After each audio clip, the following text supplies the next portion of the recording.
Dear family, that's just 20 of the from the moment moments, too countless to mention, that reveal and define the incontrovertible fact that Jorge Bergoglio is exactly what Jesus, St. Peter, and St. Paul identified: a false prophet, a false teacher, and someone who secretly introduces destructive heresies.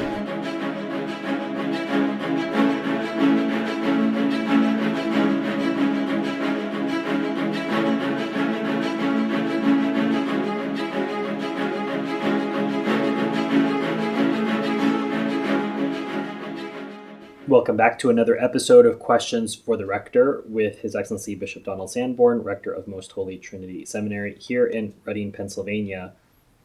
In another video, Your Excellency, we spoke about Archbishop Vigano, and you also recently had a chance to watch a video of Father James Altman, one of the so-called canceled priests, and a talk he gave in June of 2023, in which he declared that Bergoglio is not the Pope.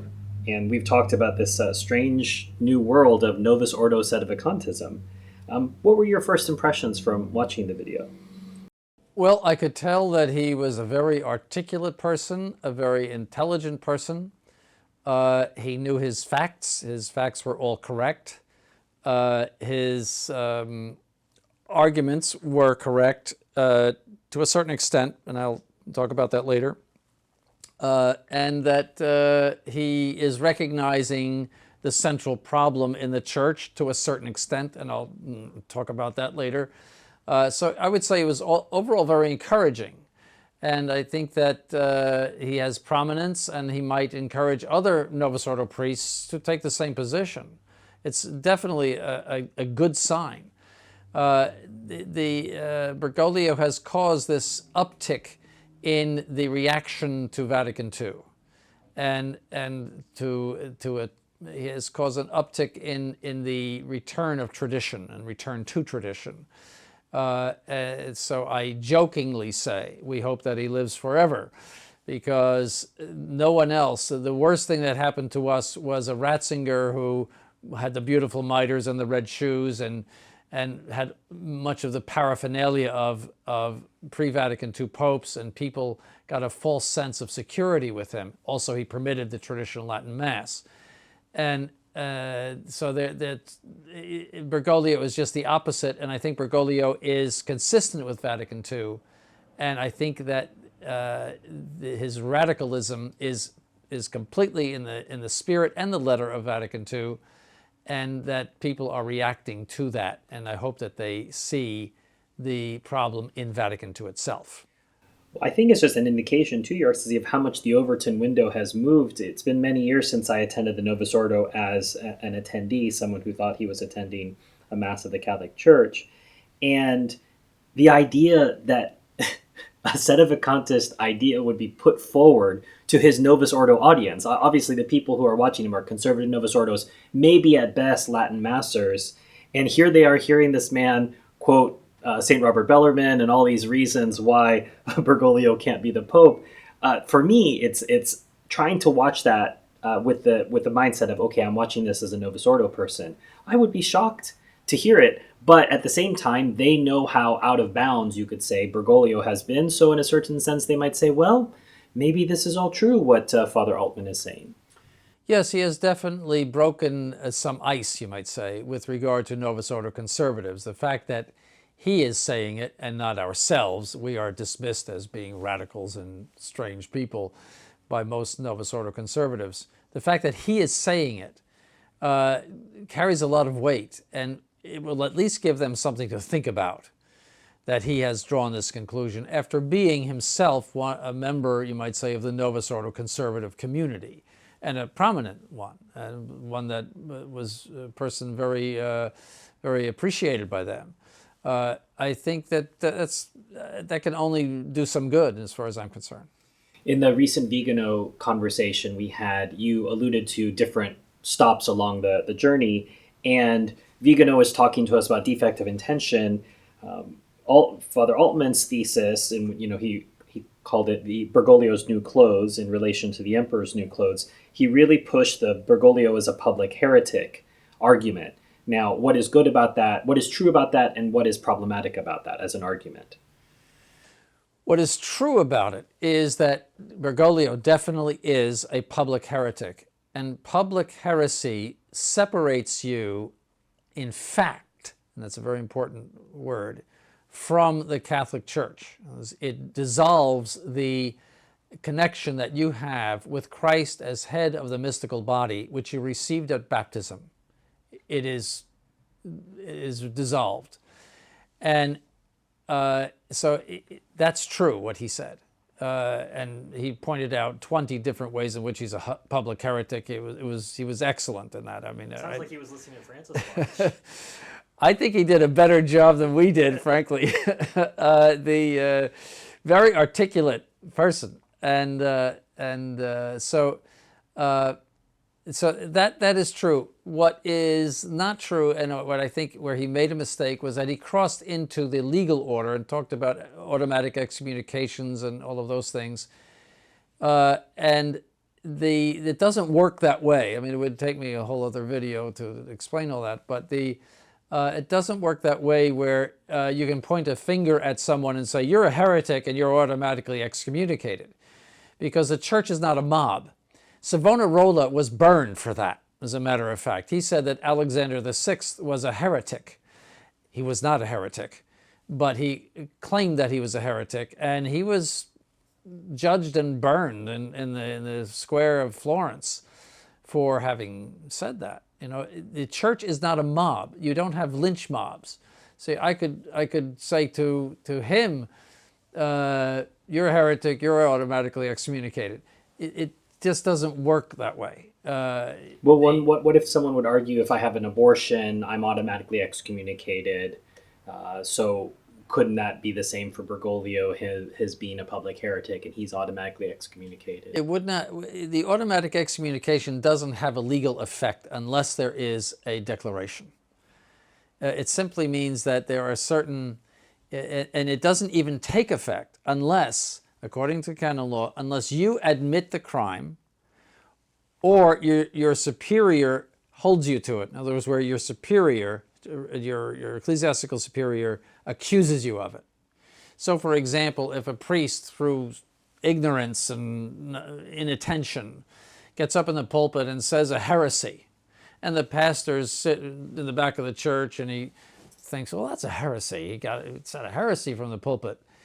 He must be an idiot, you see, and then he dismisses it as just being lack of attention or lack of just ignorance, you see. So there's no true sin of heresy there. It's just a mistake.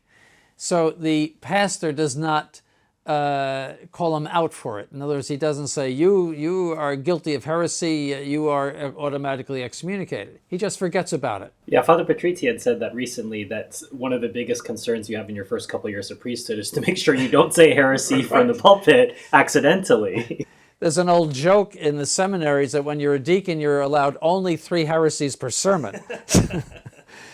And that, because they're new and, they might say something. I know a priest years ago who got up and said an explicit heresy by mistake. He was mortified after the sermon that, he said, I'm a wreck, I shouldn't preach anymore. And he was not in any way a heretic. You see, so the mere statement of a heresy does not necessarily mean that you incur the excommunication. So there has to be some declaration for any of those things to take effect. Also, if he's saying that he is the Pope, and he has committed this heresy, there is only opinion about what to do about a heretical Pope. He cited St. Robert Bellarmine. That is generally the Jesuit opinion that you would fall ipso facto. That means by the fact itself, for being a public heretic, you would fall from the authority of the church. But St. Robert Bellarmine later says, in order for that to have legal effect, there must be a declaration. The other side, the Dominican side, is that you do not fall from the papacy until you are declared. It's legally declared that you retain your papal power until there's some legal declaration. And again, what the legal declaration is, nobody knows. There's all sorts of ideas about a council of bishops, or the cardinals get together, or it's just one big jumble of discussion about what to do about a pope, because there are no instructions about it. You see, so I think that to focus on that is the wrong place to focus. I think it's because it's got such brand power, you could say, Your Excellency, Doctor of the Church, Saint Robert Bellarmine, De Romano Pontifice, I'm giving you this Latin, I'm reading you this condemnation. So I think for him, it's quite compelling. And for the lay people who listen, they might say, oh, yes, that's right. But something interesting you pointed out before we went on air was that if he's identifying a what, he doesn't identify a how or a what's next. Right. He's simply saying, here's my opinion as to what this is. And I think it's startling for people to hear you say that it's just an opinion of a doctor of the church. Right. I think as lay Catholics, we tend to think, oh, well, if it's a doctor of the church, then it's got to be correct. No, the only thing, when the church declares someone a doctor, the only thing that the church is saying with regard to doctrine is that there is nothing in his writings that is contrary to faith. They examine everything that the person wrote, and that there's nothing contrary to faith, but it is not an approval of all of their opinions necessarily. See, so even declaring St. Thomas Aquinas doctor, or St. Bernard of Clairvaux a doctor, St. Bonaventure, they were all against the Immaculate Conception, all three of them. And the reason that they were was because the explanation given was that she was merely exempted from the general law, we might say, of the stain of sin falling on all of the children of Adam. She was an exception. And they said, no, that's contrary to St. Paul. That we cannot buy that, because that is contrary to St. Paul explicitly in his epistle. So all three doctors rejected it. Then, of course, Scotus, who's not a doctor of the church, devised what the church ultimately accepted, and that is that she was redeemed in advance. And so yes, you have those objective errors, you might say, in those doctors, but that doesn't mean that they fail to have their authority. I mean, it's something Franciscans like to hang on you if you're in a conversation about Thomas. But you see, the church implicitly accepted the testimony of St. Thomas and St. Bernard and St. Bonaventure by accepting, the church would agree with those three doctors that is contrary to St. Paul. The church did not accept that. It did accept Scotus's explanation of it that saved the text of St. Paul. Well, we've been praising Father Altman for some of the things he's gotten right. What are some of the things he got wrong? Well, I would say a few things. One is that the church is not a mob. We can't, as I said, certainly we can notice and take notice of the fact that he is a public heretic, that he has put himself outside the church, in fact, but he has not put himself outside the church legally. And that is a distinction that he has to make.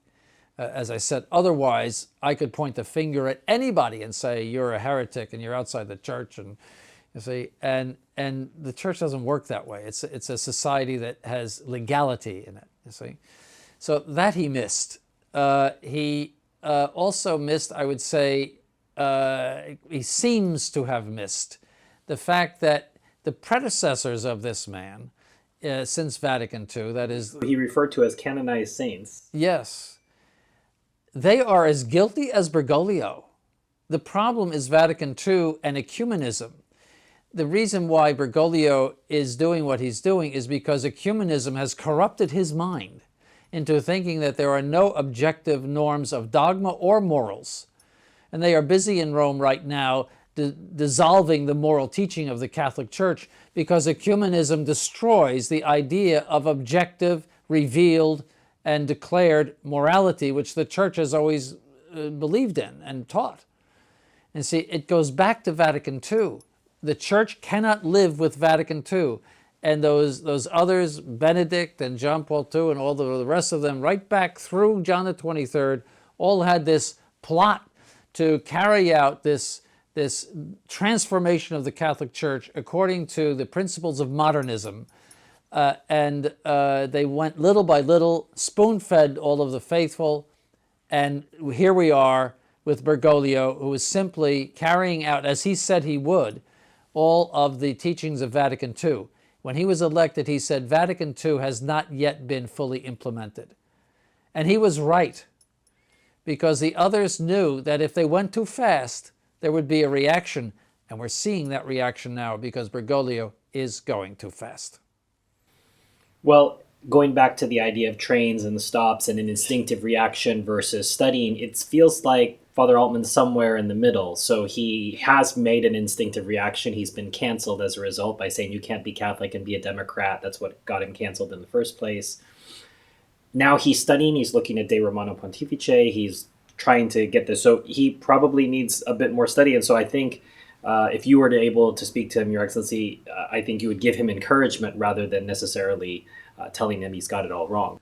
Oh, yes, I was very much encouraged by what he was saying, and I would say he was far more right than he was wrong. In the sense, I just think that I was in saying exactly the same thing as he was saying 20, 30 years ago.